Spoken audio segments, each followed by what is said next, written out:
नवरात्रि में जो 9 दिन बड़े बड़े योगी अपने साधन को मजबूत करते हैं। ये 9 दिन आप जो भी सिद्ध करेंगे, जो भी जप तप पूजा करेंगे, वह सिद्ध होगी। इसलिए 9वीं सिद्धिदात्री चा,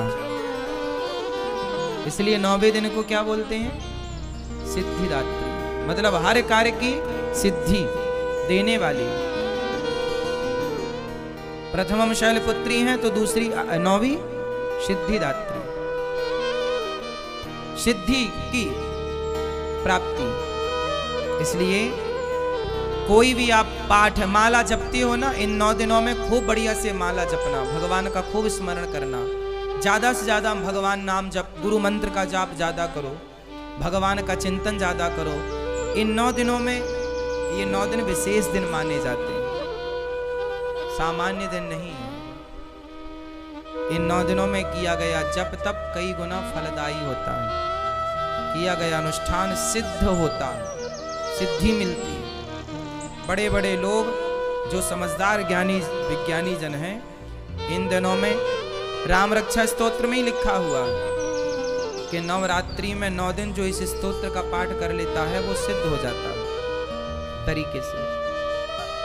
मतलब कोई भी शुभ कार्य किया जाए तो वो सिद्धि को प्रदान करने वाला होता है। नवरात्रि है मतलब अपनी माँ की सेवा कीजिए, अपने कर्तव्यों को, अपनी जिम्मेदारियों को पूरा कीजिए। कहने का तात्पर्य यह है, ये जो नवरात्रि का पावन पर्व है, ये माँ भगवती का पर्व है। और माँ भगवती कौन है? आपकी माँ, माँ की सेवा।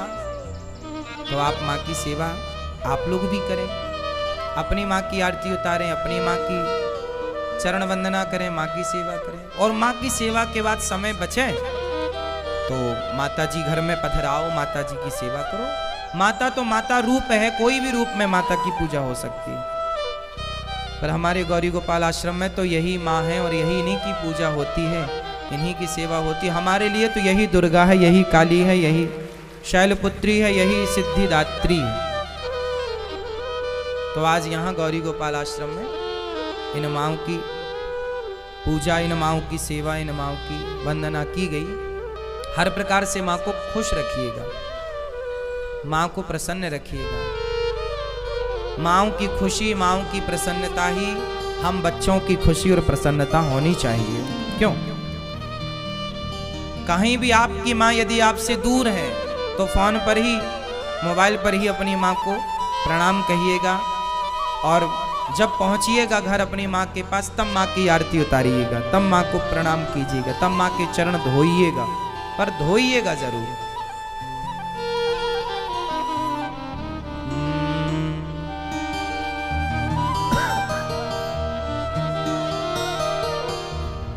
इसलिए माँ की वंदना, हम लोग भूल गए हैं अपने संस्कारों को, कुछ याद नहीं है अब हम लोगों को।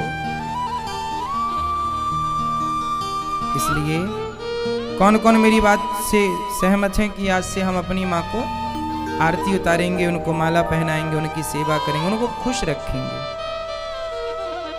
करेंगे ना? माँ बाप की पूजा ही कर लो साहब, दुर्गा मैया तो बहुत खुश है। दुर्गा माँ उनसे ज्यादा प्रसन्न होती हैं जो अपनी माँ को, अपने पिता को खुश रखते हैं।